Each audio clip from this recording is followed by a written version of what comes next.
beat here, I believe. But welcome everybody, great to have you with us. Happy Lionsgate, and yes, another one of these live stream sessions. And I wanted to thank everyone for who's donated since the last time. So Natalie and Kevin and Carla, and yes, there's actually so many. Stephen, Eileen, Tara, Laura, and Asen.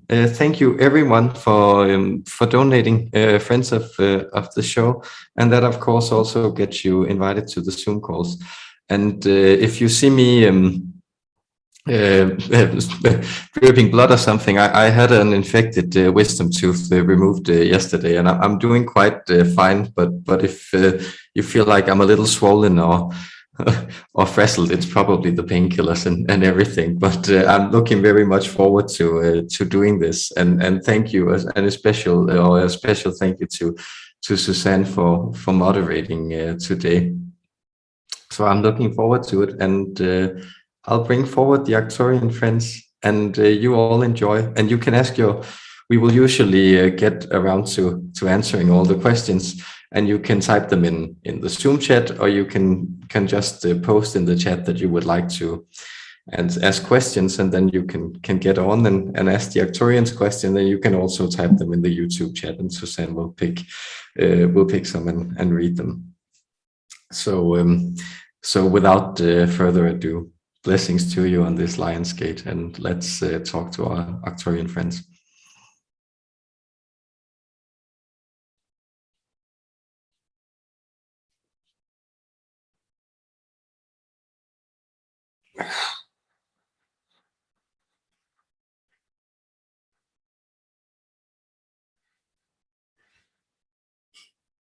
Hello, dear human friends. This is your friend Umlam of the Arcturian Council.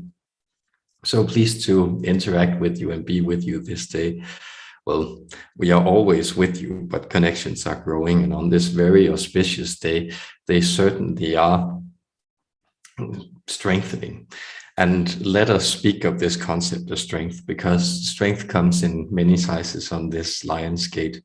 This Lionsgate energy, well, it denotes a lot of things astrologically.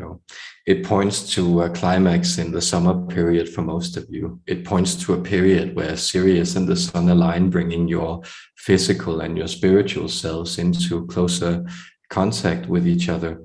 And it also points to a combination of the energy of the Leo constellation. All these things are bringing forward your own energetic balance to the forefront. And so this concept of strength, it is something that's growing within you. And on this new moon, which we also join, it is time for you to shed those things that you feel keep you in a type of receptive mode and move into activity, creation, design, or will. However you may choose to term it, there may be ways that you want to express yourself in your creation that you have been holding back. And so we bring you to that story. We believe you may know it in some form or the other, of Androcles and the lion. So the story goes, of course, that Androcles, in some place in North Africa, he was out one day, and he met an angry lion, and well, he got frightened. But then he realized that, well, it was just a thorn stuck in the paw of the lion, which he was then able to remove. Later, unfortunate circumstances brought him to be thrown before the lions in the Colosseum. And what came to pass was that as that lion was about to eat him, it turned out it was the very same lion from which he had removed that thorn in the paw. And so it refused to eat him, and instead it crouched at his feet, and pleased, he was saved from his fate at this moment. So notice what lions threaten you in your inner being, what frightens you, and how do you remove that proverbial thought? How do you prevent these lions from eating you? How do you instead ally with your fears and turn them into, well, great pets that you can use to both guard yourself and protect yourself in situations. They may very well save your life if you just defang them or, well, begin to approach them in a different way. These are ways that you can begin to approach this fierceness within yourself. It is to realize that everything you are afraid of, it is indeed extrapolations of things outside you that, or inside you, that you may perceive as something coming as to you as threatening from the outside. But these two planes of existence are merging. And the more that you can realize that every power you perceive as threatening you is a power that you have signed is your own power you have signed away to outside factors, and that you are now able to reclaim, the more or the easier it will be for you to move into this new space of creation, of integrity within your being.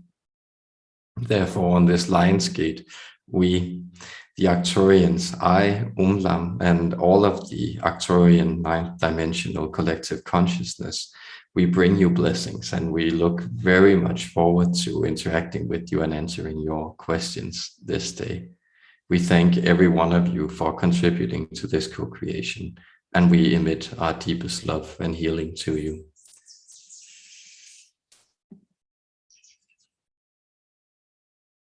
Thank you. That was wonderful. We're going to start with the Zoom room. And Carla has a question. Carla, do you want to unmute? Greetings. I have a question. I was wondering if at some point you'd be able to channel the Sphinx. And I know it's our past, but it seems like it has enough mystery that it's also part of the future. And I was been looking at pictures of Sphinx, different Sphinx in Greek literature. They all have wings. So did the Sphinx statue, when it was made, did it have wings at one time? Thank you. Yes, thank you for that question. As you may know, and as it has not quite been accepted in more standard archaeological practices, but the body of the Sphinx is significantly older than the head of the Sphinx. So yes, this original outline, it did have wings. And of course, the Sphinx combines, it is in many ways an angelic figure. So it speaks to, well, these ancient beings that human beings remained in communication with in ancient times. This was a type of very, very powerful creature. And know that these composite beings that turn up in your mythology in many ways, such as, for instance, also your centaurs or your mermaids or your manticores, there are many of these beings, even a Pegasus, they all speak to combinations of symbolism that expresses deep notions of power and meaning. And so the Sphinx, it is indeed a type of angelic being. You could perhaps connect it to those beings known as the seraphim, but well, they were approached or interpreted in a different way in this time. So it is approximately about 10,000 years the ancient body of the Sphinx, and it was constructed when Leo was the dominant zodiac sign and the energies that dominated the planet at this point. And here, yes, the lesson that it's teaching you is, of course, that there is a mystery within you to unpack. And once you learn that mystery, then you also move into, well, your true path, or the place that you're supposed to be. But of course, also notice what the ancients were aware of, that there is this fierceness or this type of almost playful enigma that the Sphinx poses. And so you may, for instance, know of the myth of Oedipus. So the idea that, well, he is forewarned by the Sphinx by of these things, or he solves the riddle of the Sphinx. And as he solves the riddle of the Sphinx, he frees that city of Thebes, and though there he becomes king. But this also brings him into closer contact with their destiny, which actually moves him to his doom. And so these are some of the paradoxes, or, well, very strange, we would say, almost dangerous or perilous paths that you move into when you connect to these higher beings. It is that you also move above the idea of earthly attainment, and you move into a place where, well, you might be doomed to actually murder your father and marry your mother without your knowing, and yet you are carrying out your true will and your true purpose. So those are some of the perspectives we can give on the Sphinx, but we are happy to... Yes? Does the Sphinx have a relationship to...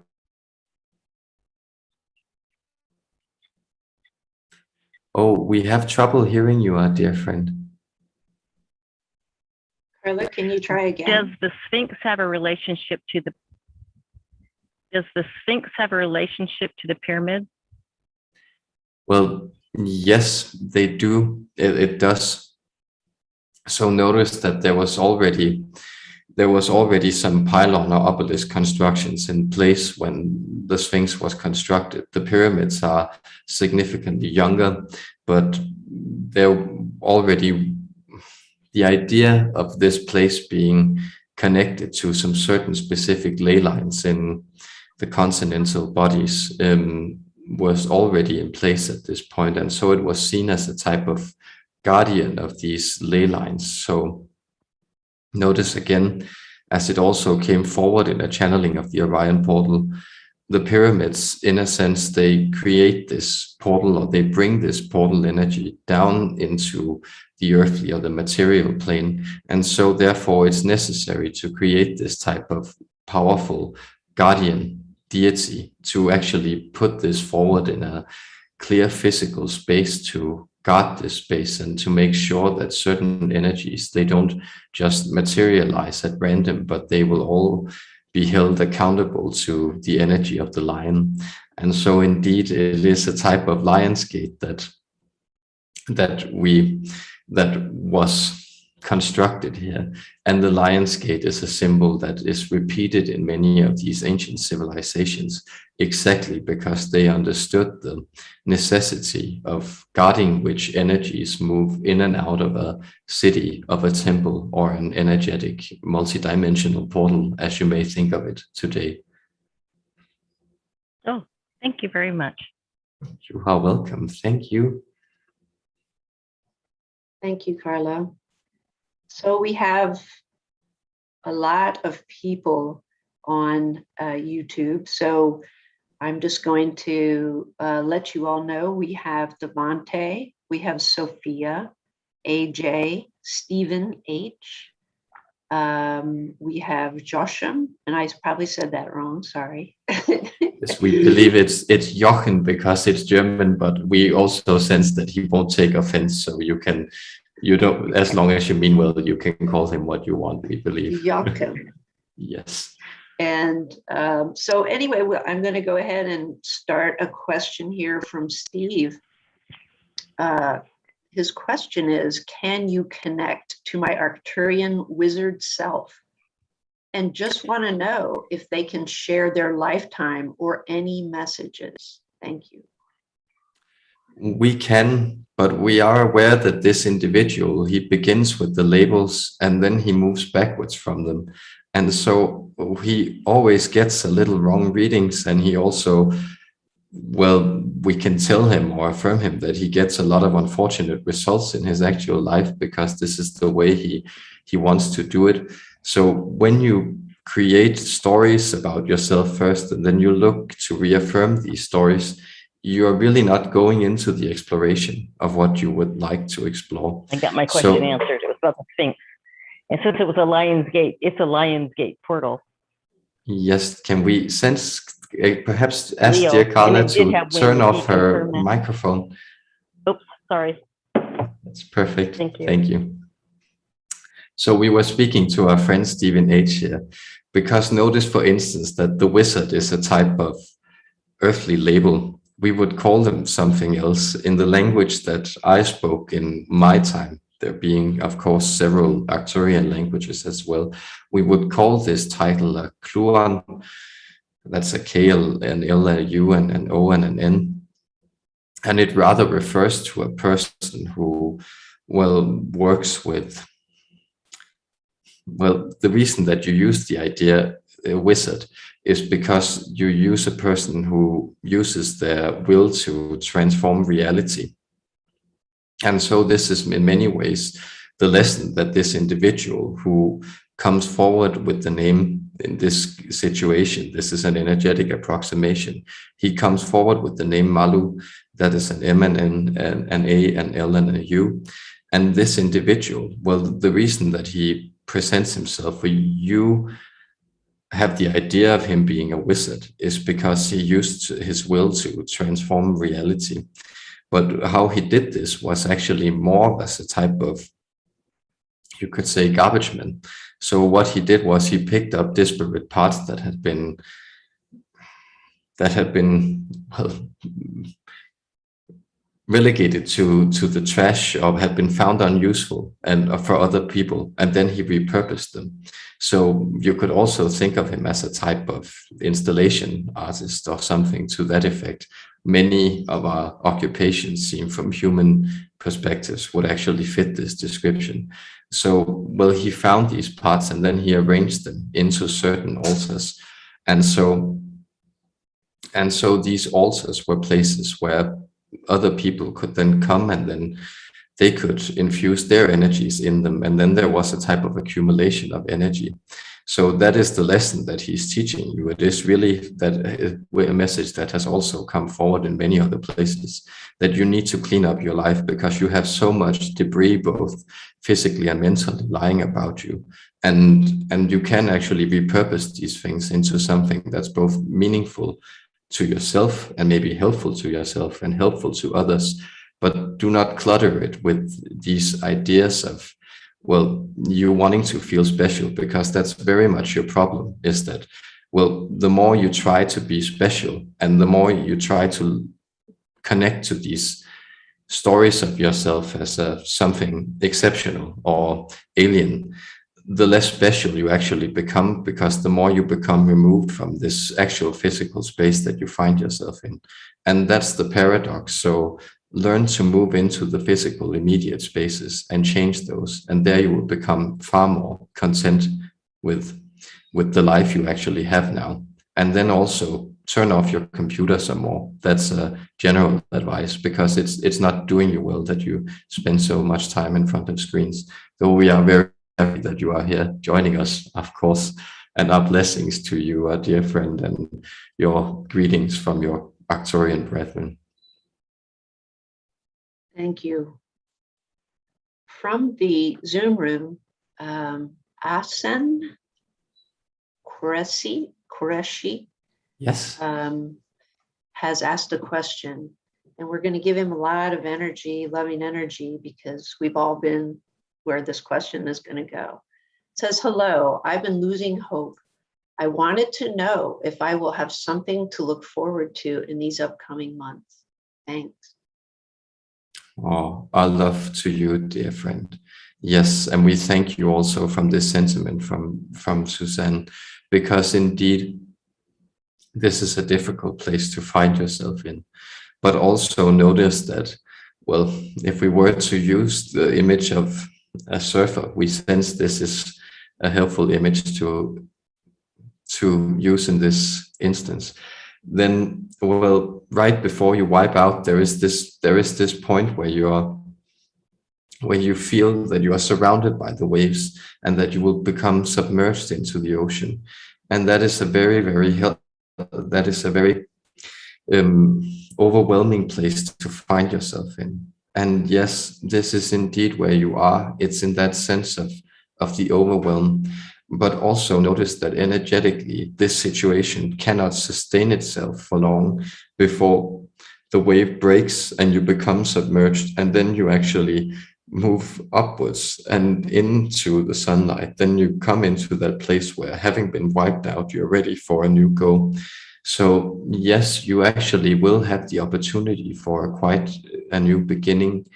We also do sense that in the month of September, moving past the equinox, there will be a happy influx of news, and it will have to do with you also exploring a type of talent that you have let lay dormant for quite a while. So what is it that is calling you?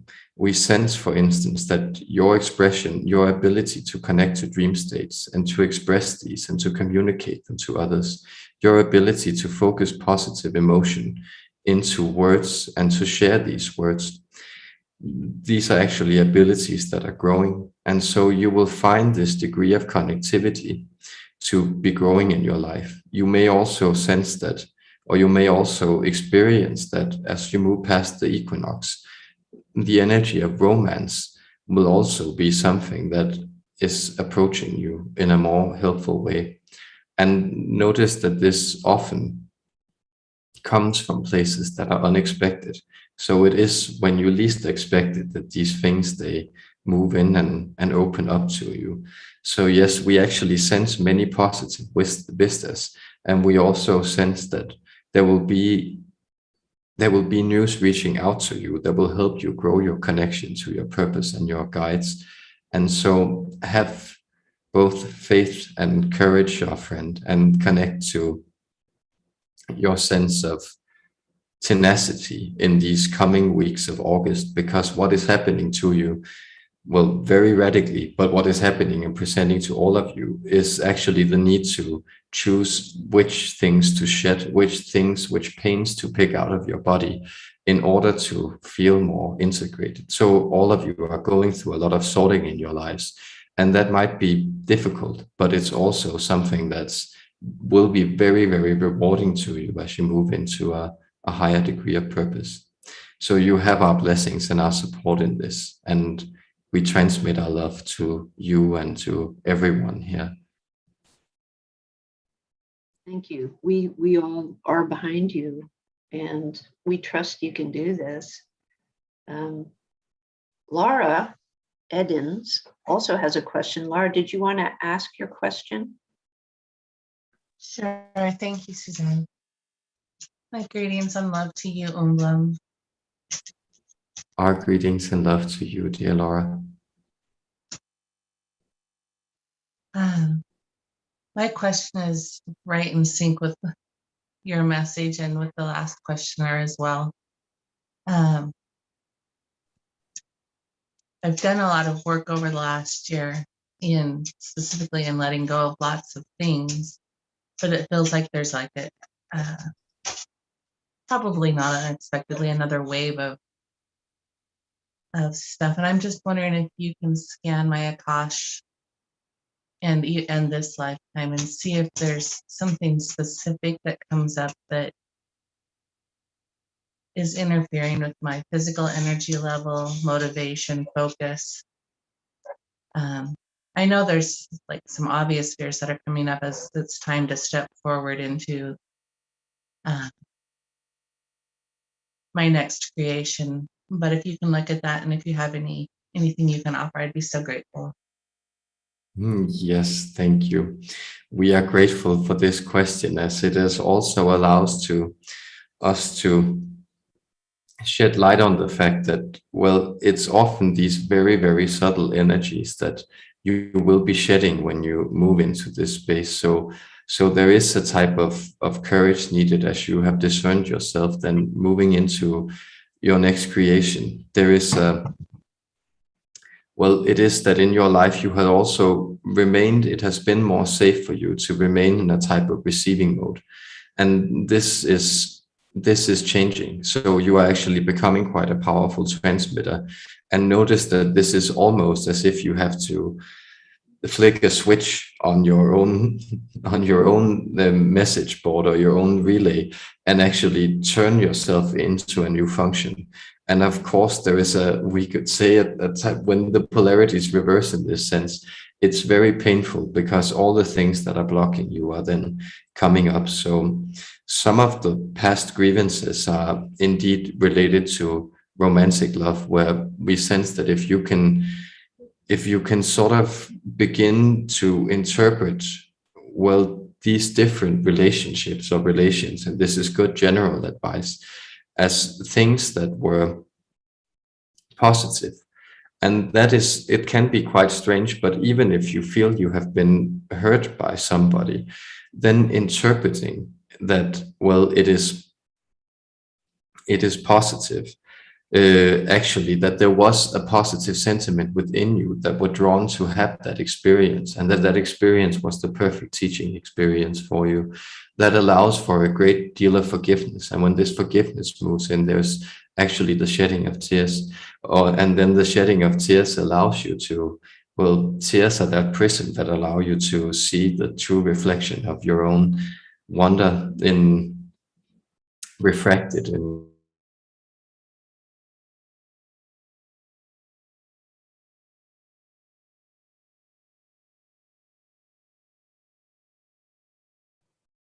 We've lost the sound.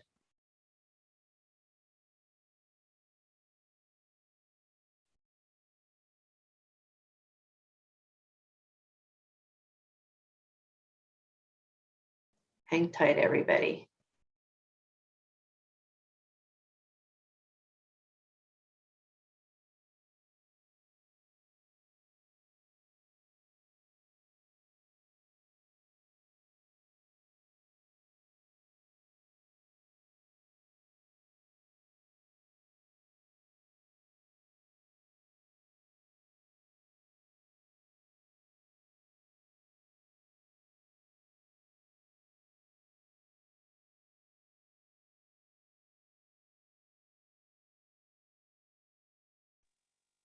I think his feed is, or his connection is frozen.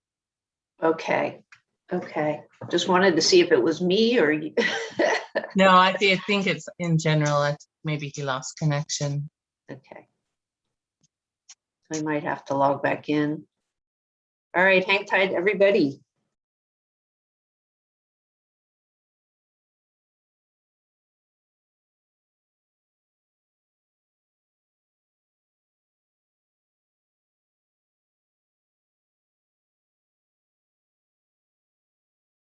Yeah, it doesn't show him as a participant any longer, so I imagine he's trying to reboot now.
Ah, he's connecting, I think.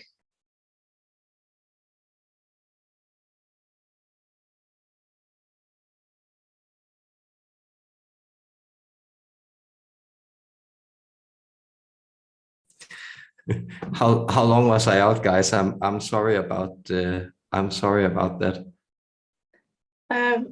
It was a few minutes. It was a few minutes.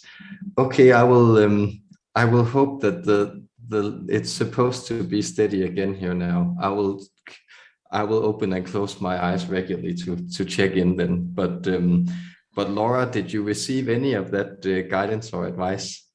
Yes, I did. And if I can just kind of ask a follow-up, I think I'd be set. That is perfect. That is very perfect. And you certainly can. And I sense there is not necessarily any video here, but now there should be. There you So, are. yes. Yay. Okay, so yes, sorry about that, and no accounting for Mexican internet, but I'll bring the Arcturians back.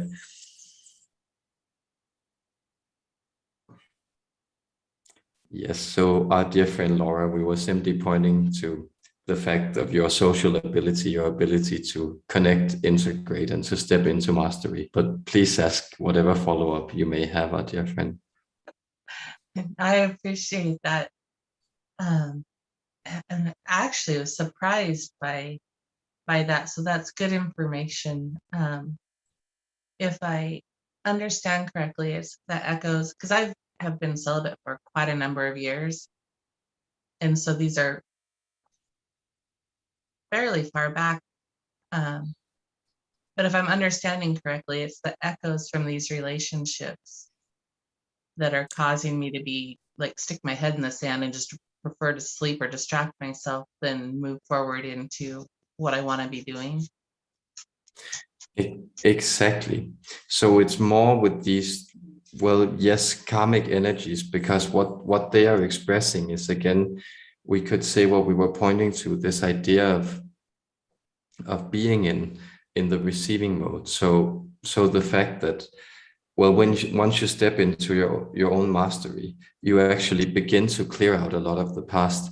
And we would say, for instance, and we don't know if you heard this before, that your relationship to your son is also one where you can trust that there's no need to surround this with worry, because he's been set on his path. So it has to do with you starting this new type of chapter and moving into this type of mastery configuration. And then we were also saying, and we would like to repeat this, that, well, you have been asking questions on behalf of your cousin Felicia. And this is something that's very helpful, because it's only when you ask questions on behalf of someone who hasn't requested the questions that it's not helpful.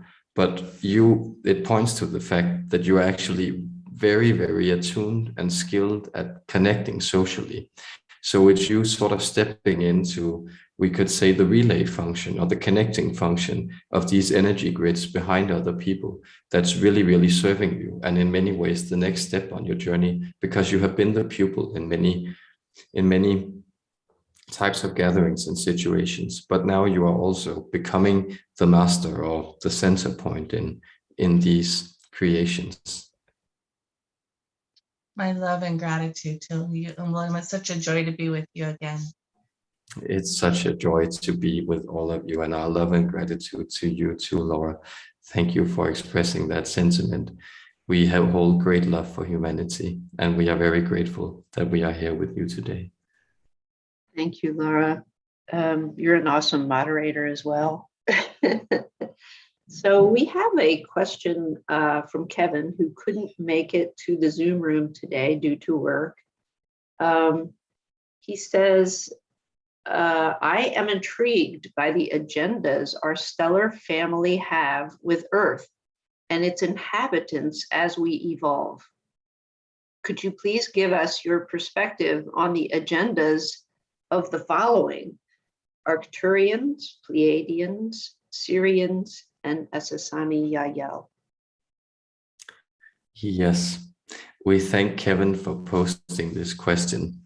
Well, indeed, as we are all higher dimensional beings, and well, the most of us are connected through the Intergalactic Council, though the hybrid program sort of forms an offshoot or a type of parallel timeline branch to this greater Milky Way cosmos we find ourselves in. Well, the different agendas are, well, our agenda is mostly to assist people technologically. We are all working the energy grid of the planet, but we do so in concert and harmony. And the way we do this is that, well, we assist very much technologically. So what we enjoy doing is very much feeding you direct techniques on how you can grow and help yourselves. We like also to sustain and inform different types of systems. So collective unfolding, such as we find ourselves, as we find ourselves in today. And so we also like to aid with technological insights when it's able. And so therefore, and notice to us, technology is any type of consorted harmony between spiritual impulses and expression. And therefore you will find, well, so many of the people you term Arcturian starseeds as people who are quite good at connecting the expressive circuits with the inspirational circuits. So those would, for instance, be Leonardo da Vinci, or it would be Nikola Tesla. It would be an individual such as Michael Jackson, though we know he may seem weird to many of you, but there is no, in a sense, morality in holding this energy. It is more the idea of, well, connecting to that artistry within the humankind. The Syrians are more invested in, well, sharing love and light codes, healing, heightening your vibration, working with individual human beings to strengthen your own personal sense of autonomy and those sensations. And they are very engaged in, well, filling you with this type of spiritual light, the remembrance of your true being, and of informing this. So they sort of underscore your autonomy. And here the Pleiadians are very invested in, well, they're a younger race, so they're also a bit more curious, we could say. And it's not that we aren't very interested in what you guys are doing, but it's simply the idea that they're very interested in seeing where you can go. And so they also like to prop up some of these more, let us say, autonomous energies within human beings. So really strengthening the impulse of will, for instance, or really strengthening, well, the impulse of force. And so they will often, for instance, guide you into these types of, we wouldn't necessarily say conflict situations, but situations where you are a bit more pressured by your external environment to really move into your own sense of space and forcefulness. Because here you are demonstrating to the rest of the universe, well, how can you find balance in situations that are quite novel? Because notice each and every one of you, you are a novel type of energy grid. You are indeed a unique coordinate.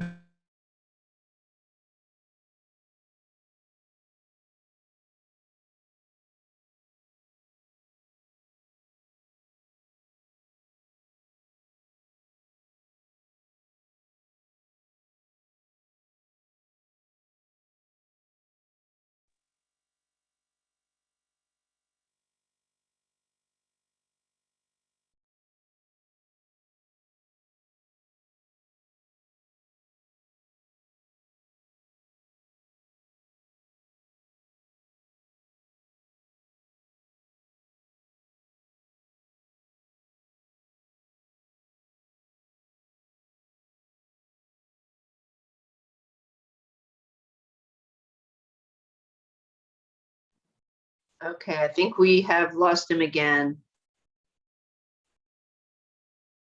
So we're going to just have to hang tight here. And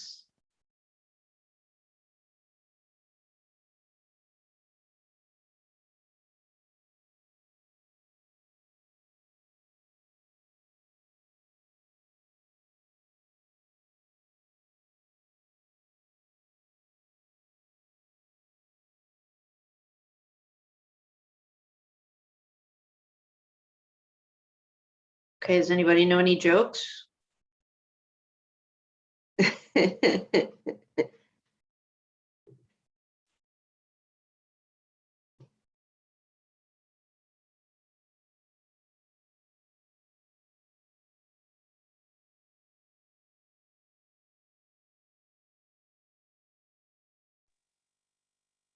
Got a bad joke. Good.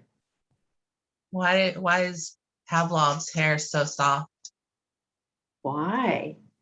Hi That was guys, interesting. it's my apologies. It's been very steady with the internet, and I can try to connect to the 4G if it happens again.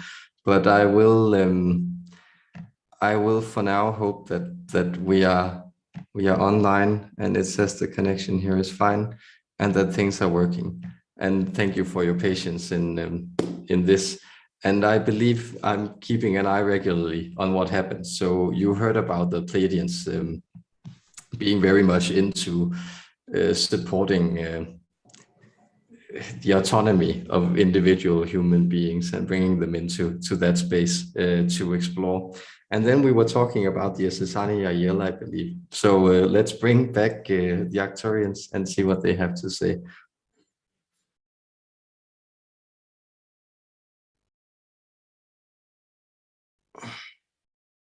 And so, yes, what we were speaking of was indeed this idea of our friends in the hybrid program. And these are not beings that, in a sense, connect to the same overall motivations. That is, they're very playful. And notice also how they play around with you. It is often by lending you very, very concrete techniques. So they have this element of guidance, we would almost say, well, psychological goading that they like to play around with. And so they are very helpful in many, many ways, but they also reside on a frequency band that is a little weird for us as nine-dimensional beings and creatures who have ascended fully into the non-physical to understand, because what they're still working with is actually that they enjoy receiving human attention. So notice that when you move up into the 8th dimension or higher, well, it doesn't really matter if we get recognized or not, because we are able to sustain ourselves on our own power centers, so to speak. But these creatures are still very much connected to human power centers. And also notice the great, and our friend here is saying that he would be very appreciative if anyone could explain this to him in a comment or wherever, the idea that these creatures present themselves as coming from an alternate timeline, and though they have spaceships, so how does that make sense that they come from a parallel Earth, but their crafts are things that hover above this Earth at the same time? He has been unable to figure that out with his logical mind. And this is indeed because these creatures are very playful.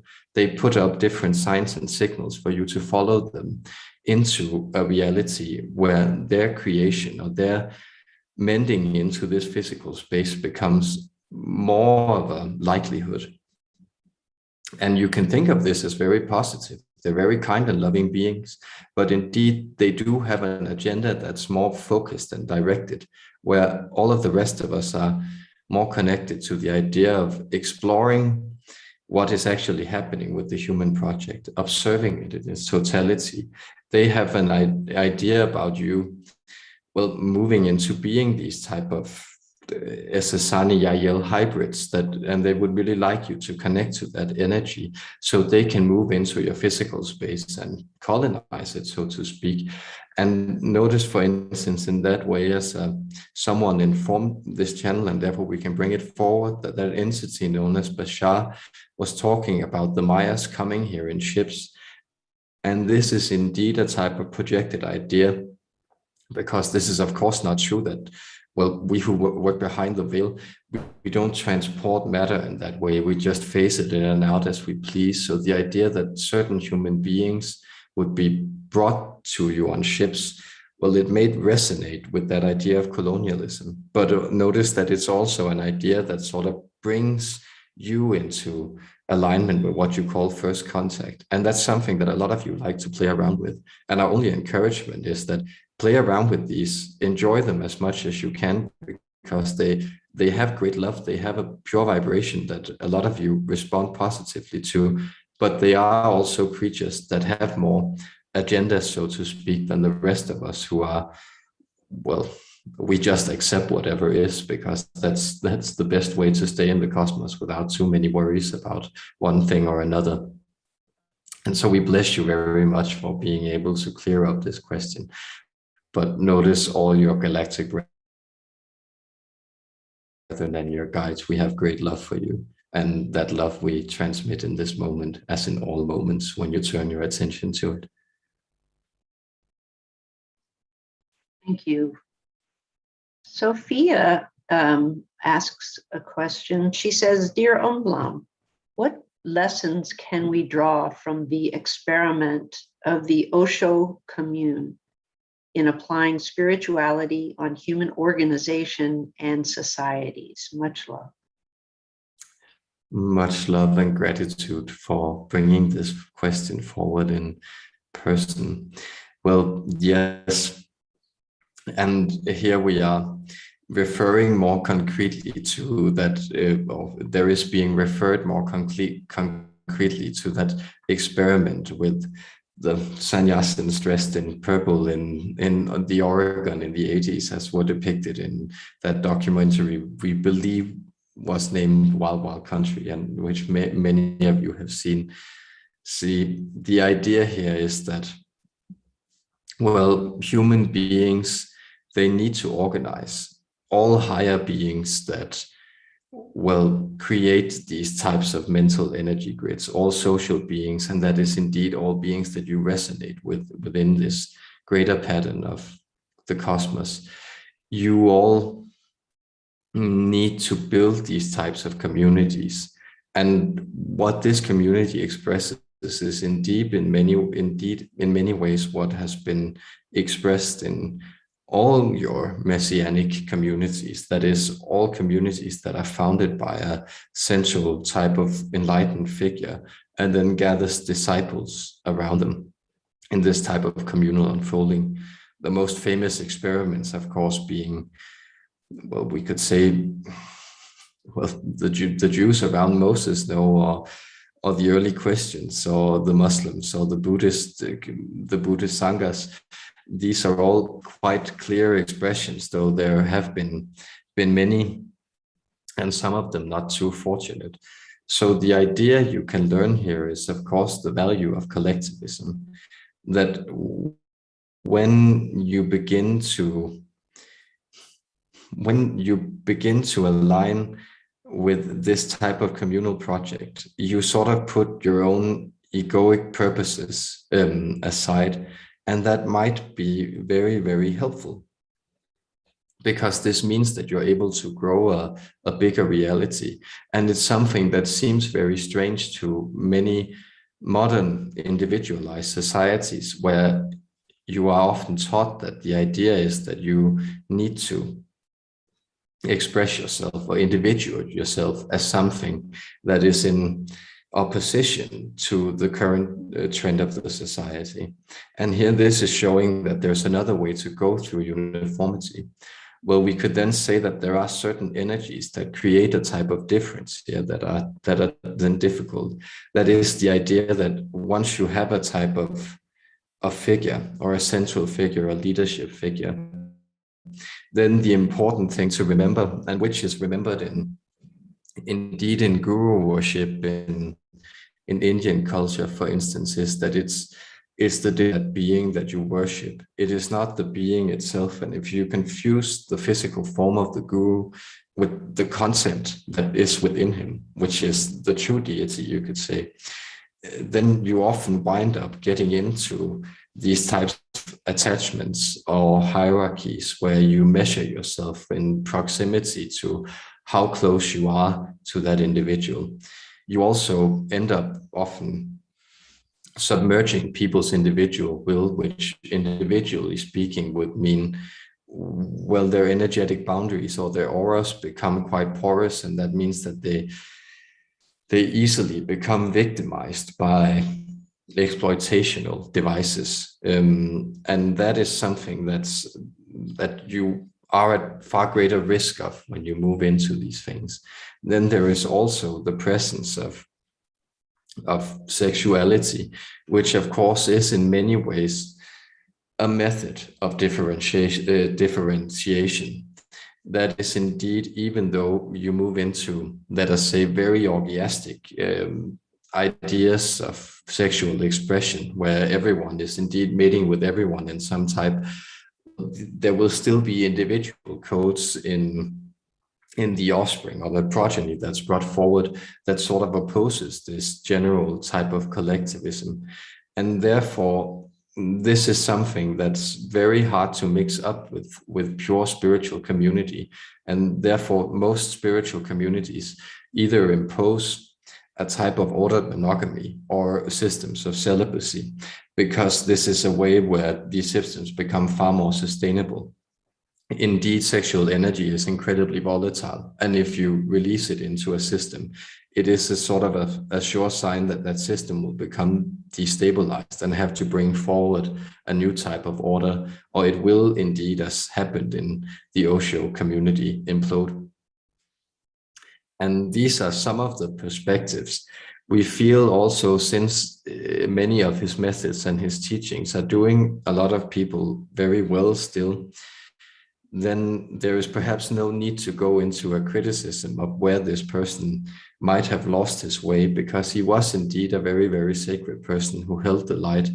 And then we could say his physical self entered into some contracts with the world that were unfortunate. And this also made him, well, blind to the fact that he was surrounded by people who were very aggressive or belligerent and wound up hurting other people. But at the same time, well, it's the idea that often people are imperfect, but some of the things that they bring forward can be very, very helpful at the same time, as long as you don't confuse the teachings with the man. Thank you. Thank you. Okay, Thank I'm you. going to mispronounce this gentleman's name again, but Joachim is. Yes, Joachim, yes. All right, I'll write it down.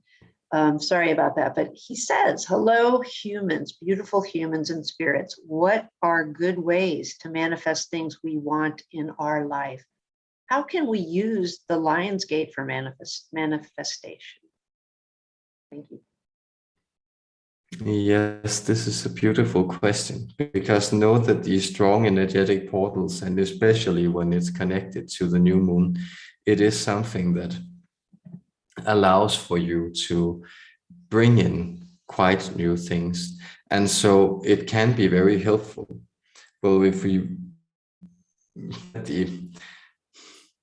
indeed what you have also been taught, especially by that Abraham entity, for instance, is the idea that, well, everything that you want to manifest is essentially already on its way. It's sitting right there in a reality, and it has already happened. So instead of moving into things you want, you can actually just work on shedding all the things that you don't want. So what are all the things that you want to separate from? What are all the proverbial thorns that you want to pick your paw? And the trick here, of course, is to do it without getting upset by the pain. So the trick here would be you could, for instance, make a list of things that you feel, these are not serving me. And then you can take this list and bring it out into, we sense it would be good to do in an open space, but you can do it in your kitchen sink if that's better, and then actually set fire to it. So in this way, you bring forward negative things and then you sort of relinquish them. New moons are in general very good for this. Then if you want to attract new things, it's very helpful to keep a magical journal. Notice that everything you write down is indeed a type of spell. So if you write down the things you actually want, and we were bringing, or another friend of ours that is connected to this entity we are channeling through, and so it's easy to also connect to this information, was bringing the information through yesterday that was again borrowed from Grant Morrison's idea of how to create sigil magic in a very easy way. So if you begin to create magical sigils, then you can invest these sigils with intention. And a very easy way to do this is to write down sentences and then to reduce these sentences into a few composite letters. And then you play around with these letters, making a symbol out of them. And then you just put everything away apart from the vision, apart from the symbol itself. Once you have something that looks magical, you focus on that symbol for days. You can charge it through meditation. Grant Morrison actually suggests to charge it through the release of orgasm, but this is indeed how you prefer to do this. It's some people prefer the left-hand path of going into worldly energies and charging them. Some people prefer the right-hand path of renunciation and moving more with, let us say, escaping the more dense and in many ways more material vibes of this place. And both things can work, but if you create a symbol of what you want and begin focusing on that symbol, then you are charging that with intention. And intention is indeed what then will create and attract this thing into your reality. But if you would want, let us say, a higher spiritual perspective, then rather than manifesting, you can just sit down and listen. And then after, it's also sometimes called meditation, but after clearing your mind for 10, 20, 30 minutes, and take a piece of paper and write down what it is, just out of the loose question, what is coming into my life, then write this down. And then you will actually have a very clear blueprint of what will be manifesting. And these things will come from your higher self. There's no one who will go into 30 minutes of meditation and then say, well, I'm about to die soon and my car will be repossessed and someone will come and steal my things. Those are not the things that come through you when you connect to your higher self. It will indeed be rather, well, I'm about to move into this place where I feel more connected to other people. I'm about to move into this place where I feel I can better express myself. I'm about to move into this place where I feel love and light and trust is pouring forward, or that the creative skills that I wanted to explore, they move into a more manifested space and begin to configure my reality into something joyful. So those are different techniques and approaches you can use, and we sense all of them can be helpful, but pick what resonates with you personally and go from there. We thank you for this question, beautiful human being. Thank you. AJ has a question. He says, is wanting to be like someone else in some says a betrayal of authenticity to yourself as your own unique person? I think he's in some sense. Okay. Is wanting to be like someone else in some sense a betrayal of authenticity to yourself as your own unique person? Playful. Well, this is it's a very good and helpful question, because notice how it relates to what we were speaking about with this individual Osho before. Because, well, who is this someone else? It's someone that you have imbued characteristics upon. So it's someone you experience an external reality, but the qualities you see in this person, these are things that actually reside within you, or you wouldn't be able to experience them. So yes, we will use a stereotype here, but it's, if you really want to be like a Hollywood superstar, and that let's say you would like to be Brad Pitt, then you create an image of Brad Pitt which is robbed of all the dimensions that this individual actually holds, because he's of course also a human being that has ups and downs and things that he's not too happy with, and other things that he is happy with, and relationships that work for him and relationships that don't work for him, and he's sort of mired in humanity just like everyone else. So, but it's not that individual you want to become. You want to become a guy who looks good and is famous and admired and is paid millions and millions of dollars for doing something that he's good at and that people recognize him for. So it's again this idea of separating the qualities from the man, because there's nothing wrong with having inspiration. There's nothing wrong with having heroes in that sense. You all have people that you admire. You all have people who are sort of way showers, and then you might find a new way of being this. But But very few people get into composing music without having other musicians where they thought, I really admire the music that they do, and I admire this person for having done it. But there's a very big difference between, well, wanting to be Jimi Hendrix and wanting to play the guitar like Jimi Hendrix. And one is authentic, that is being inspired by the skill, and the other is inauthentic, because that's trying to become an image in order for you to escape the totality of being a human being, which is always difficult. And of course, it wasn't always funny being Jimi Hendrix, which we think is probably fairly obvious to also state from his autobiography, even though he was very skilled at playing the guitar and also an Arcturian starseed, by the way. So we hope this sheds some light on it. And we bless you in discovering your own talents, informed by other talents that inspire you. Thank you. Again, I'm not sure of the pronunciation, but Shah Amyal has a question. I think it would be great if he wanted to ask it.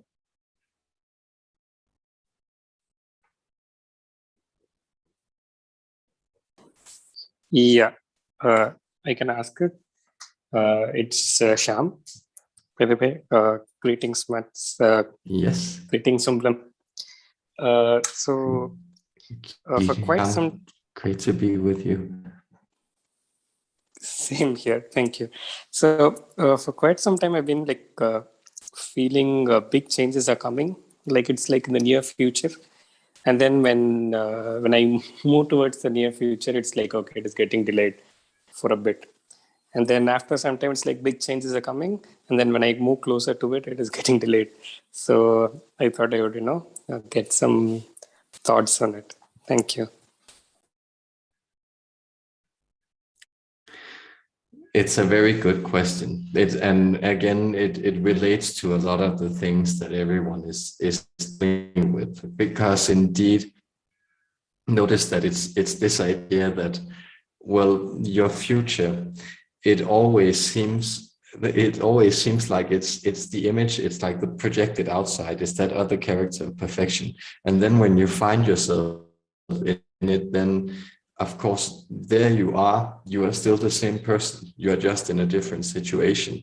And things didn't alter rapidly. That is, it's not like in the fairy tales where all of a sudden, well, a princess turns up and she kisses you, and then you go from a frog to a prince, because human beings and the way you are, it relies on these types of organic developments of narrative. So radical shifts, you experience them sometimes in physical shifts or in your career or something, but at the same time, that will have happened organically. It's very rare that it just drops down from the sky.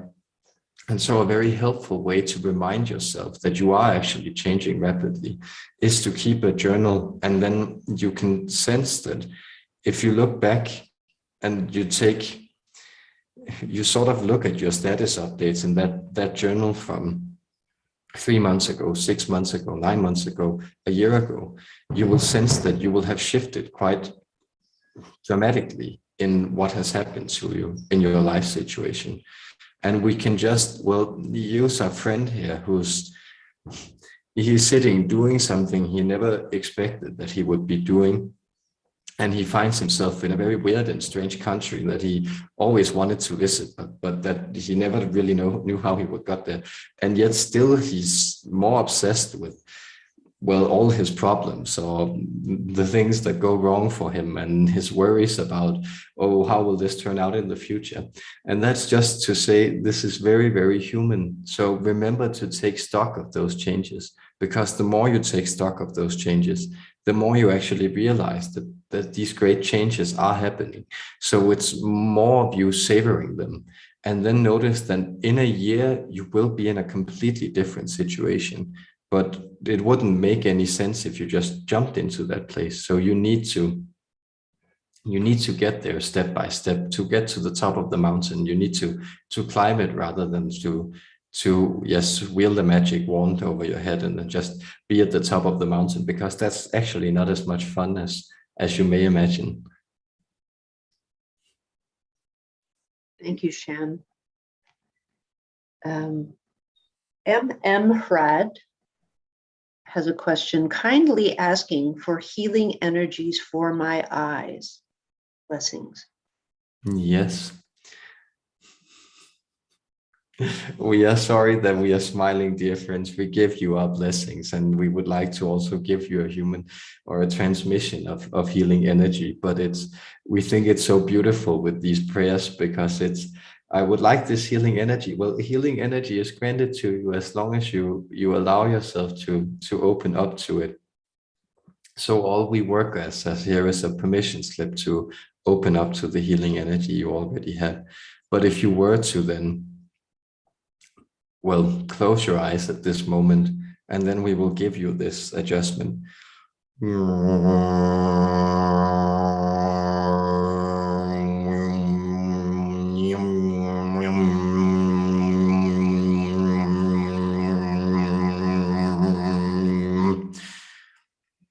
Healing energies to your eyes transmitted, friend, and you are always welcome to visit our healing chambers. There we will be happy to serve you in any healing purposes you may seek out. Thank you. Seraphim Susan. She asks, I have 2 Arcturian hybrid children named Clucked and Silva. Can you tell me more about them and what activities they are involved with now? Thank you. Well, we sense, and here there is a parameter that's being institutionalized by the forces that govern this practice, that this is information you have received from another source, and either you are able to connect to it yourself and it wouldn't be difficult for you to retrieve, and so you could go visit these hybrid children. And indeed, the Arcturians, at least coming from this vantage point, there are no Arcturian hybrid children. So there are loads of Arcturian energies worked into the human collective. And so there are many, many children on planet Earth you could think of as Arcturian hybrid children, but there are no spaceships floating around with an Arcturian breeding project, stealing human codes and working them into that space and then breeding children that exist out in that area. Then you would have to go to very, very parallel versions of Earth. So either learn to connect to this yourself or seek out the person who has given you this information to clarify. And blessings to you in both endeavors. Thank you. Liliana K has a question. She asks, how can we harness the energies of the Lionsgate? And is there any message for me? Thank you. Yes. Well, having already provided some techniques, a very helpful way to harness the energy of the Lionsgate is to allow yourself to breathe, to relax, and to unwind. So all these 3 things are actually aligning to your out-breath or your exhale. So simple techniques would simply be to sit down and count your exhale. And you can even move it through your left side or your left nostril. And the more you do this, then focus on this type of portal before you and visualize what comes forward, what energies want to reach you, what energies want to connect to you. And indeed, the message here is that the energies that want to connect to you, knowing that you have quite a lot of resonances with a particular lion or feline astral collective, also known as the Lyrians, it is indeed that, well, you are surrounded by these ferocious energies and you can move about in the world feeling protected by them because they will repel what is unwanted. So know everything that comes into your experience, it has a limited capacity to affect you negatively. And the more you remind yourself of that, the greater strength you will receive from this collective. And indeed, you are very much growing and being strengthened as you also move into a more solidified or grounded perspective in your life. Our blessings to you for this question. Thank you. Devante says, greetings, Arcturian Council and Mads. My brother is here with me and would like to know, why does he argue in his sleep? Blessings and love. Yes, it's a very good question. And we sense this is helpful. Well, both for our friend here, who you are also kind enough to address, but for many of you, notice that, well, what has also happened is that a lot of the arguments or the conflict energy that has been, well, suppressed in your environments around you, and then you have picked up on as a type of anger or rage, it really doesn't have any place to go except to play out in your mental realms. And so your higher self, or your brother's higher self, and all you who experience these types of arguments or conflicts in your dreams at present, you are actually being allowed to work these things out by experience yourself as someone who can handle these arguments, but also to witness the energies in a quite clear form. So while these conflict energies are very confusing when you try to sort them out with your waking mind or in your ordinary state, they often become extrapolated and set in symbolic or dramatic scenes with people who you have these conflicts with, or other types of ideas or beings who express these conflict energies. And there you can sort of allow for those things to clear out. So notice that every time you feel an emotion totally, it is being released into its proper space within your own personal holistic energy field, which fits into the holistic energy field of the collective human consciousness, which fits into the holistic energy field of all collective consciousness, which fit into the holistic energy field of the galaxy, the universe, the cosmos, so forth and so on. So it's that idea that these arguments, when they move through you, they're actually allowing you to come into place. And so a very helpful device is to try to write them down whenever you can.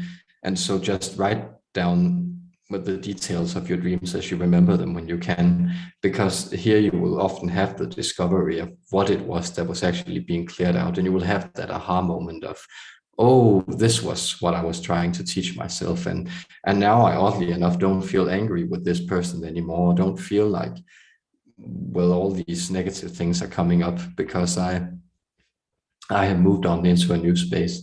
So this is the reason that this is happening, both for him, your brother, and for anyone who might be experiencing this. And we offer our guidance and assistance, our healing energies in this, and both to your brother and to you and to everyone present here, and indeed to all humanity. Thank you. It is right now about 1:17. So I'm not sure how many more questions you want to do, but we have some more.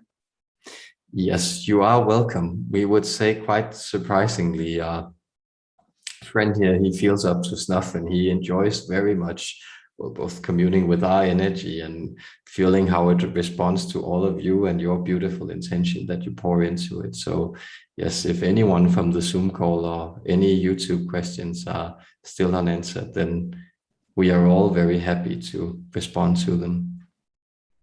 Well, thank you. Mr. Jim, he says, Sal Rachel believes that there are 12 primary soulmates and 144 secondary soulmates, etc. Is this factual structure accurate? My cousin Emily is a near twin. So is she a primary soulmate? Thank you. Well, it's quite helpful to work in these harmonious numbers. And there is indeed something we could say basic about human apprehension, that, well, it's hard to occupy more than 12 slots of very intimate human relationships or positions in your life. But know that these may be these may be interchanging as you progress. And so, well, few of you have the same 12 important people surrounding you now that you did in the first grade or in junior high or whenever. So notice that it changes, but it does speak to the harmony of how humans perceive the world and how you are spiritually aligned. And so when we explain the 12th dimensional ladder, for instance, this is also a way of expressing this in a deep intuitive symbolism, and it's very meaningful. But of course, these nuances can be drawn in any ways, and we would say it's not necessarily something that's inherent in the universe as much as it's inherent in the way that human spirit was constructed and orchestrated to experience these things. But yes, you would notice, for instance, let's take the example of your Facebook. Well, there are a lot of people who have a lot of friends on this medium, but you will notice that, well, it caps out at around 144 of your ability to actually interact with other people, or to consider these as any type of near relationships. And to consider them as a type of friend would be almost absurd for many of these individuals. They are perhaps more acquaintances of people you have crossed paths with, or not even that, but simply people who have sent you a friend request or vice versa. So that is to say, and we believe there might be some social science on this that has also pointed to, well, the maximum size of a village being approximately 150 before, well, the complexity of social dynamics becomes so difficult for a human being that they can't really comprehend it anymore. So yes, there is some truth to this, but also know that you are organic and developing creatures. And as you move into your ascension space, well, the ability to hold and have more connections and to be connected in different ways will also begin to alter. And so these numbers may also begin to alter, but they do speak to deep spiritual truths. And that is also why you, for instance, know the idea of the 144,000, which is often a way to approach the definite amount of soul groups that exist emanating from source. So these are helpful numbers to play around with, and you can play around with it more. And yes, to confirm that this individual, we forget her human name, but to say that she's a near soulmate of yours, that is true. You are quite bonded at this present moment, and are indeed, we could say, destined to be so. Thank you. That was good. So interesting. I'm going to go ahead and get a few more people in who haven't asked questions after we hear from Laura in the Zoom room. Yes. Thank you, Susan. Well, then I wonder if you could look at my sort of expanded chakra system. I know them as the earth star below my feet, and then 3 above the crown, the causal soul star and stellar gateway. If you could look at these chakras for me and let me know how they appear to you, if they appear balanced and functioning, or what you see there. Yes, what we sense is that your right earth star chakra is it's more dim than your left earth star chakra. So if we were, and this is also to explain it to others present, to envision these types of energetic stars that funnel energy up from your connection to the earth. So these are indeed the energy points, and they connect to about the central point in your foot. We are pointing to the palm here because that's easier. And you will have ones corresponding in your hands as well. And these all connect back to the heart center, or the central marker behind this, that's focusing you into your experience. And so what this is saying, that your right one is dimmer than your left one, is that well, your sense of being comfortable with being incarnated or physical is not as strong, the right side being the active side, the material side, the incarnated side, while your intuitive side, your, let us say, more effervescent, always use the term ghostly side, or your spiritual side, those are very strong and they're very much informed and aligned with the Earth's energy grid. So that's also why your healing abilities have been growing. But it's the other thing that you want to strengthen.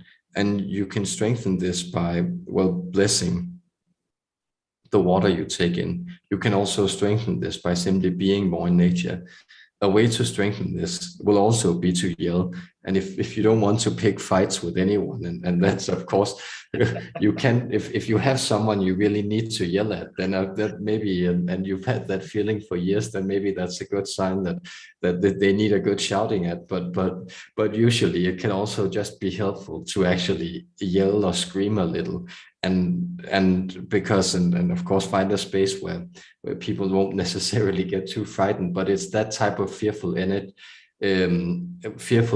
that's then released into activity.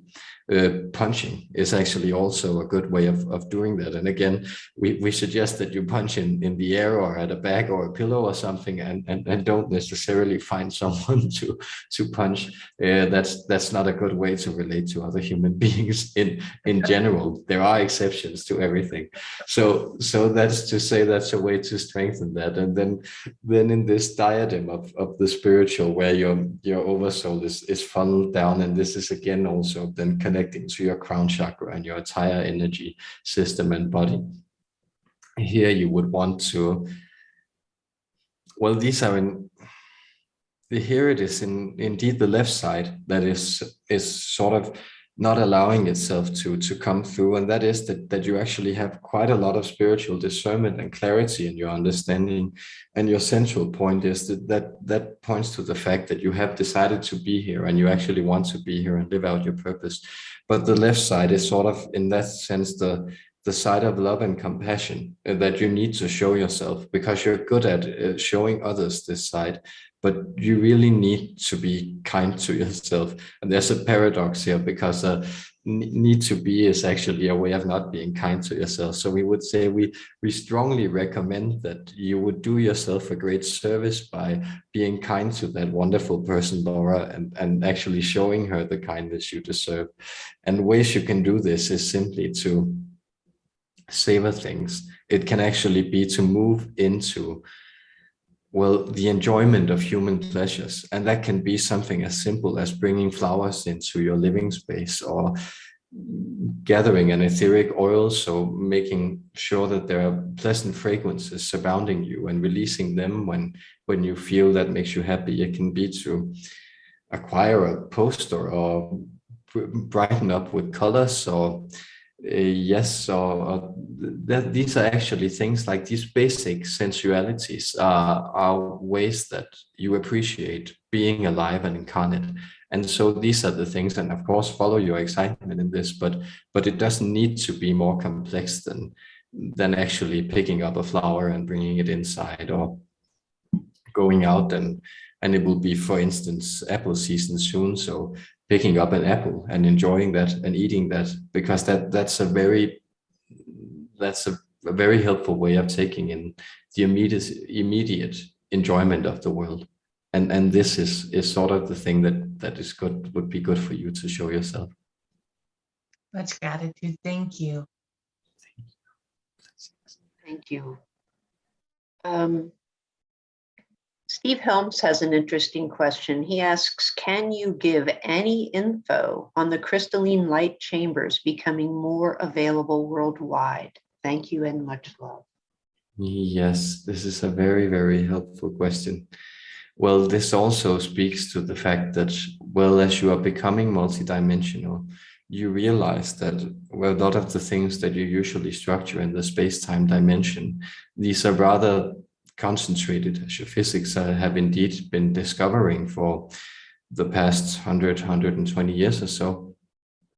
It is indeed this idea that, well, they are actually more like crystallized or refracted energy that then moves into consciousness. And so as these become available for more and more human beings, as you tune into your spiritual self, that is, as you shed more of those things that you do not like. And here we are coming back to his wizard self, for instance, because this is this idea of then, as he structures this space around him, and he's moving into the exploration of this, and he can use crystals as a permission slip also, but as he structures this space around him, greater synchronicity, meaning, happiness, and joy will be able to flow into his space. And that is something that then actually, well, both connects him to the grid within him, but it also begins to refract and reshape the grid around him. And so as you begin to realize this, you also begin to realize that then your landscapes and your physical spaces, they become more spiritualized because they're simply being perceived in more spiritual ways by people. So this is the idea of the diamond body or the light grid that's growing and that's becoming far more available. And this indeed has to do with these things that you sometimes call ascension energy. So the Aquarian age, or you moving up into vibration, or you becoming more of your true selves. These are all ways to approach it, but working with the vision of the energy grid or the diamond grid or the light grid, these are all very, very helpful ways to do so. And we both thank you for the question, and we very much bless and assist him in doing this. And this Arcturian life form, Malu, comes forward to actually connect with him in this progress. This is a merging that will be helpful and create great happiness in his life. Thank you. Again, pronunciation for me, but T-Hin says, hello, Arcturian Council. Any advice on how to cure agoraphobia? Thank you. Yes. Well, this is a good question. Well, it's indeed try to move away from the idea that it needs to be cured, because indeed that is the idea that there is something that's limiting you. And indeed we could say agoraphobia is exactly the fear that nothing is limiting you. So it's the idea that, well, if you're not boxed in somehow, then you're threatened by your outside circumstances. And so what you can do is instead, there is of course physical shock therapy where you move into slightly larger and larger or more and more open spaces, and then only do this with a degree where you feel uncomfortable, but that you're not shocked into regression. But what you can do is instead, from a mental or a more spiritual perspective, is you can actually sit and remove the boundaries around you. So if you sit in your couch or seated meditation or however in a relaxed position, and then you begin to realize that, well, I'm in this space and I'm wearing clothes, but these clothes don't actually confine me. There is still energy flowing in and out of my body. There's still breath flowing in and out of my body. There is still a variety of small organisms both residing within me that in most cases actually sustain me. And there are different life forms constantly interacting with me. There are specks of dust flying off me and attaching to me. There are new cells being formed. And so where is the space that finishes this? Then I'm seated in an apartment, but this apartment, it's a part of a great building. And this building, well, it's sort of limitless. So where does my apartment begin and end? Because the top of my apartment is indeed, well, the bottom of someone else's, and the top of their apartment is the bottom of someone else's. And soon you will reach the roof and then realize, well, the roof, what does that connect to? Well, that's seated in a city, that's an open space. And that open space is sort of actually only delinearized by the buildings that block or obtrude my view. But indeed, these are also just sort of outcroppings or growths on a great planetary surface that's already completely open. And so where does this planet reside? Well, it's floating about in this is a Newtonian image, but it's floating about in space, surrounded by other planetary bodies, moving around another planetary body that's being hurled further and further into empty space, and only being configured by a great gravitational pull in the center of the galaxy. But where is this galaxy situated? Well, it's in open space, and it's just also floating about. So if you begin here to work with this exercise of moving outwards and realizing that you are actually always in open space, the idea of confinement is only one you impose upon yourself, then you can begin to give yourself this shock therapy without the unpleasantness of having to, well, be surrounded by a lot of human bodies or a lot of open spaces. And that is a way to do it. This is also a way, if you move into a more human perspective, where you realize that all human beings are connected. Because indeed, the idea that you are isolated, well, it has more to do with the fact that you're a mortal being, or that you wear certain clothes and have certain things you carry out. But the genetic code you carry isn't your own. It's similar to genetic codes that the combination is unique, but it's similar to genetic codes by all the other people that are surrounding you. The language that you speak and the thoughts that you think aren't your own. They're made up of a collective space that's constantly being shared and informed by other things, such as this connection. And so the breath that you breathe is constantly being exhaled and inhaled by other beings and recycled in this. So we know this might be a little anxiety provoking, but you are always connected to everything. There is no you and no me, there's just us. And that is a way to work with this theme. Thank you. Hashan has a question. He says, there seems to be many dark energies present in my home country of Pakistan. I wanted to know if there will be a cleansing as the collective vibration increases, and if it will affect my family. Thank you. Yes, we see this is in many ways a difficult question, and it has to do, we are trying to translate this properly, as we do not wish to upset people about giving to dire warnings of coming cataclysms. But indeed it is certain that there will be certain cataclysmic events taking place in many, many centers of the planet. And this won't just be in the country of Pakistan, but in general, where you will find people lumped together in large populational centers. These are where these cataclysms will play out in the strongest or most visible ways.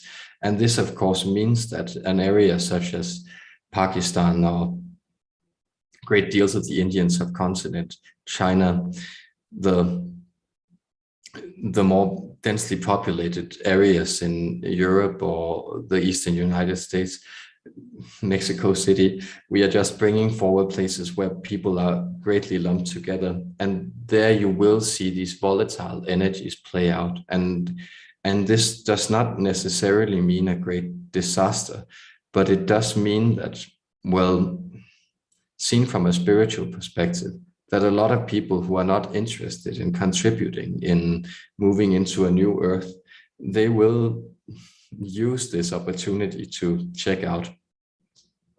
And so it is best, we sense, not to offer you any direct information on your family, because yes, it will affect them as it will affect you, and is already affecting you, because you are connected to that place and you are connected to that family. But it won't necessarily be detrimental to their health or their well-being, but it will perhaps require some great shifts or reattunements, realignments to them. And so this is also the question of what you are experiencing and what is being centered around this Lionsgate, and why we also like to bring forward that story of Androcles and the lion. It's the idea that the oppressive energies, the Colosseum, which you are centered in, which kind of sick your own power on you. So they capture the lion that is actually a part of you, a wounded part of you, and then they want it to hurt you. So they want you to oppress yourself. But this game is being sort of revealed for what it is, exactly a game that's played rather on human minds or energy configurations, rather that there is actually any real power to wield. And so the more of you who move into a place where you again grow your light grids personally, but which means also actually starting to recreate your life and your world in a way physically that's helpful to you, the more you are sure that, well, you are moving into a place of human empowerment, and that these things will not touch you in a negative way. And we see a far brighter future for the area of Pakistan of which you speak than, well, than these dark energies of which you refer to have sort of allowed people to see for the past handful of decades, where there has been a lot of both internal and external conflict connected to this culture and playing out in this space. Thank you. We have, it's, I guess your time about 12:40. Yes. Would you like to take another question? We are very happy that you ask. And yes, we will also ask on our behalf of our friend here who's getting a little fatigued. So yes, perhaps 2, no more than 3 questions, and then we will deliver a blessing and sign off for this day. Okay, thank you. Strange Fruit has a wonderful question, but I think you would be much more satisfied if you wanted to talk to Mads directly about this question. You probably would be a better way to get a better answer. So I'm going to go ahead and move to Nay. Nay asks, could you please explain more about Elohim beings? Are they your creators? What are the signs of connection to their energy in a human? Thanks. Yes, this is a very good question, but most fortuitously, we have actually sensed that the preachers that will be in focus in the next coming live stream, that is not the next weekend, but the next weekend again, 2 weeks from now, will be the Elohim. So here you can attain far more details from them directly. And we would rather that they speak of it directly, but we can say that a way to discern their energy in the presence is if you feel very aligned with a type of creator energy, something that's very, we could say, architectonic. We are getting, for instance, the image of, was he called Gian Lorenzo for the first name, but Bernini, that great Baroque architect who constructed, for instance, or was one of the main builders of St. Peter's Basilica, but who was also a sculptor. And it's in many ways this type of Elohimian energy, this type of almost pure, bright, blinding creation that manifests itself in something that's almost hyperstructural. Another individual we could bring forward as expressing this is, we believe he was called Osman, or the one who structured the city reforms of Paris. There is also the builders of ancient Babylon, where we sense a lot of the Elohimian energy was invested, or ancient Tyre for that matter. That is in present-day Lebanon, we believe. So it's in many ways discerning this type of architectural energy, and it can have a lot of expressions, but it sort of moves into these hyper-personal spaces, super-personal spaces of connectivity, where it's trying to connect these frameworks where people can gather and reconfigure. And this is what we can bring forward, and we encourage you greatly to interact with them 2 weeks from now in that space, and they will be happy to shed more light on it.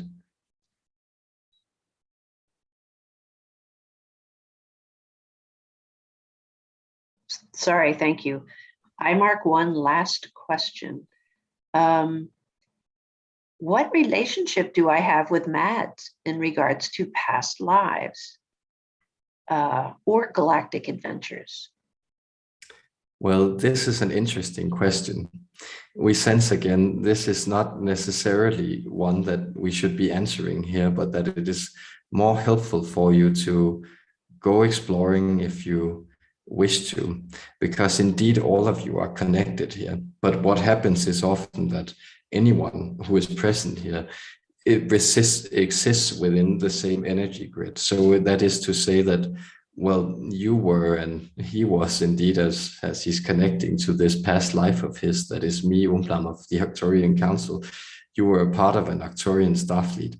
And this was in the time when we were still going about and playing around with terraforming and, well, starting seed races and doing all these funny things. And there you had some certain connections. But we do sense that you connecting to the Arcturian energy, moving into that deep space, perhaps bringing forward some spontaneous tones, this will help you align with these memories yourself. And notice that all of you have been a part of this deep unfolding before in your lifetime. So it is more a question of where is your resonance now and how are you drawn to these things. So we hope that this tickled your curiosity and that you will explore further in these connections. Thank you so much, Umblam and Mads. It was really, really wonderful again. And your energy is felt by everyone, I can tell. That is most lovely to hear. So with your permission, I will bring forward some Arcturian light language, and I will leave you with a blessing this day.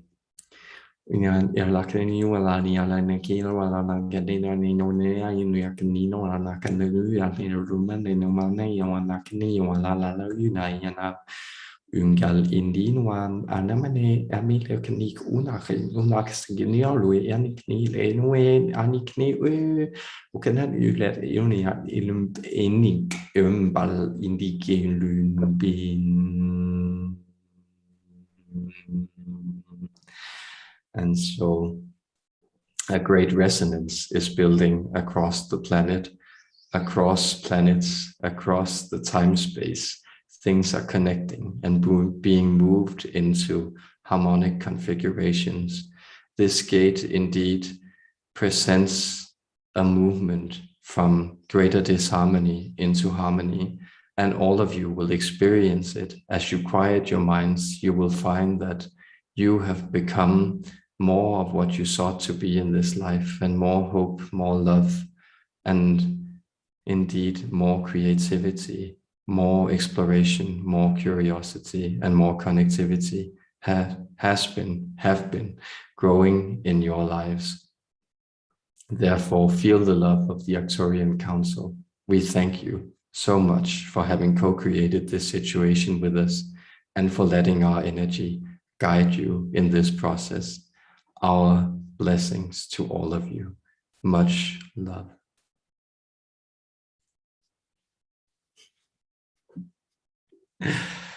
Yes.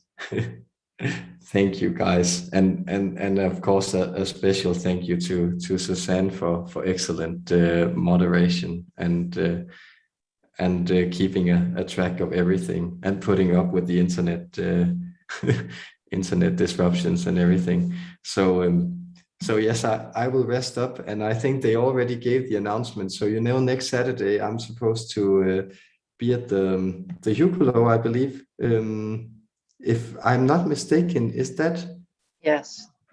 Yes. Okay, that's good. Yeah. It is the third Saturday next month. Yes. So I will be over there, and I hope to see you there. And I plan to channel the grace, which let's do some exploration about what these small beings are actually about. So there you can join us, and in 2 weeks from now it will be the Elohim guiding us and sharing their light. So much love to everyone, and may you have a lovely Lionsgate for what's left of it, depending on where you are in the world. So yes, may the lions guide you and the new energies keep you happy and warm. Blessings to all of you. Thank you, Mads. It was wonderful. Thank you.